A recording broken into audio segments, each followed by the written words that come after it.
Suitcase में मिली call girl की लाश का खौफनाक सच। एक पढ़ा लिखा इंजीनियर जिसने अपनी इंसानियत खो दी। क्या पैसों की बहस किसी की जान लेने तक जा सकती है? उस रात जब दरिंदगी की हदें पार कर दी गई। नमस्कार, मैं हूं सिद्धार्थ प्रकाश।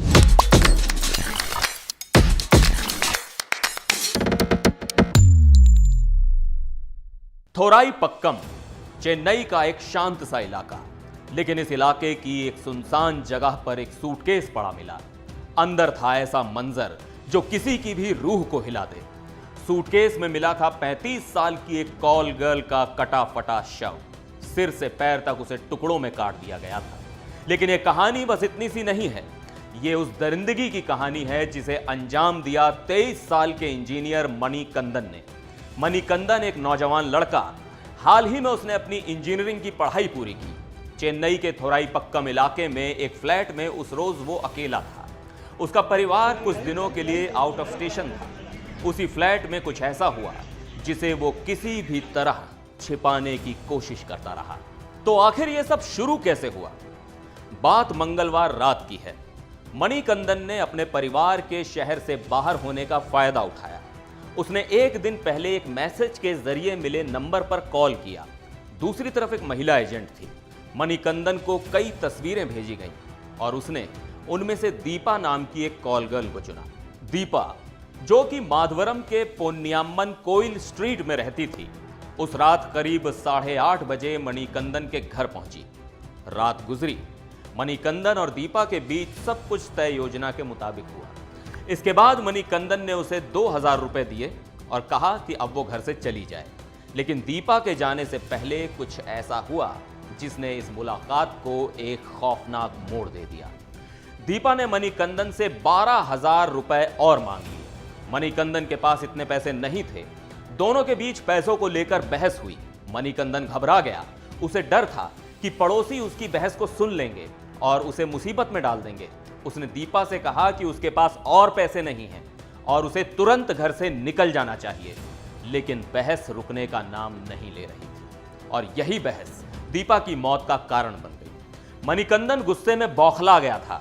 उसने एक हथौड़ा उठाया और दीपा के सिर पर लगातार वार करता गया। एक दो नहीं, कई वार। उसके बाद दीपा की सांसें थम गई। लेकिन कहानी यहीं खत्म नहीं होती। हथौड़े से मौत देने के बाद मणिकंदन दीपा की लाश को खींचकर बाथरूम में ले गया।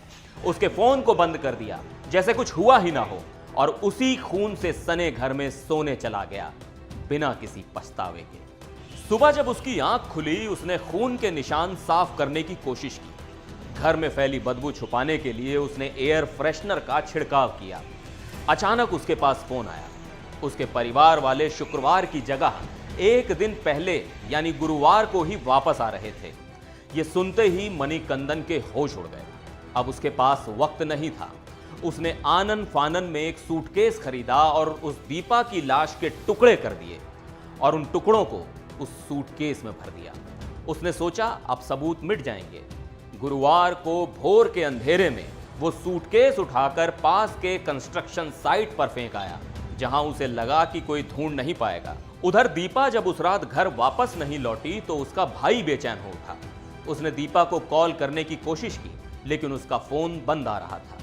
परेशान होकर उसने फोन में फाइंड माई डिवाइस फीचर का इस्तेमाल किया और उसकी लोकेशन थोराईपक्कम तक ट्रैक की, जो कि दीपा की आखिरी लोकेशन थी। बिना देरी किए वो लोकल पुलिस से मदद मांगने पहुंचा। उसने सबसे पहले बुधवार रात पेट्रोलिंग टीम को जानकारी दी। पेट्रोलिंग टीम ने दीपा के भाई से कहा कि वो औपचारिक रूप से अपनी बहन की गुमशुदगी की रिपोर्ट थाने में जाकर दर्ज करवाए।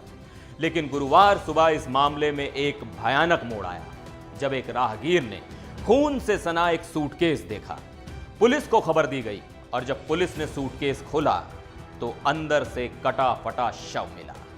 दीपा के भाई को बुलाया गया, जिसने मौके पर पहुंचकर शव की पहचान दीपा के रूप में की। पुलिस ने थोराईपक्कम इलाके के सीसीटीवी फुटेज खंगालने शुरू किए। इनमें मणिकंदन के अपार्टमेंट वाली सड़क और कंस्ट्रक्शन साइट के आसपास के इलाके के कैमरे शामिल थे। एक फ्रेम में पुलिस ने देखा कि एक आदमी भारी सूटकेस घसीट रहा था। जब फुटेज को और गहराई से देखा गया और आसपास के लोगों से पूछताछ की गई तो पड़ोसियों ने उस आदमी को मणिकंदन के रूप में पहचान लिया। पुलिस के मुताबिक दीपा के फोन में आखिरी कॉल मणिकंदन की थी, लेकिन सीसीटीवी फुटेज की पहचान आसान तब हो गई जब मणिकंदन के हाथ पर पट्टी दिखाई दी, क्योंकि झगड़े के दौरान उसके हाथ पर भी जख्म हो गया था, जिसके चलते उसे पट्टी बांधनी पड़ी थी। पुलिस हिरासत में लेते ही मणिकंदन ने हत्या की बात कबूल ली, वो भी बिना किसी झिझक। लेकिन एक पढ़ा लिखा इंजीनियर इतना बेरहम कातिल कैसे बन गया? क्या कुछ पैसों की बहस किसी की जिंदगी लेने का कारण बन सकती है? मणिकंदन की इस दरिंदगी ने हर किसी को सोचने पर मजबूर कर दिया है।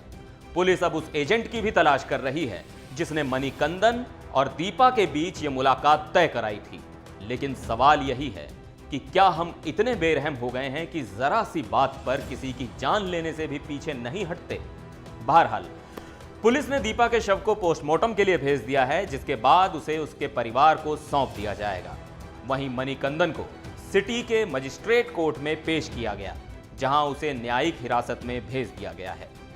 एनडीटीवी इंडिया पर फिलहाल के लिए बस इतना ही। मुझे दीजिए इजाजत। नमस्कार।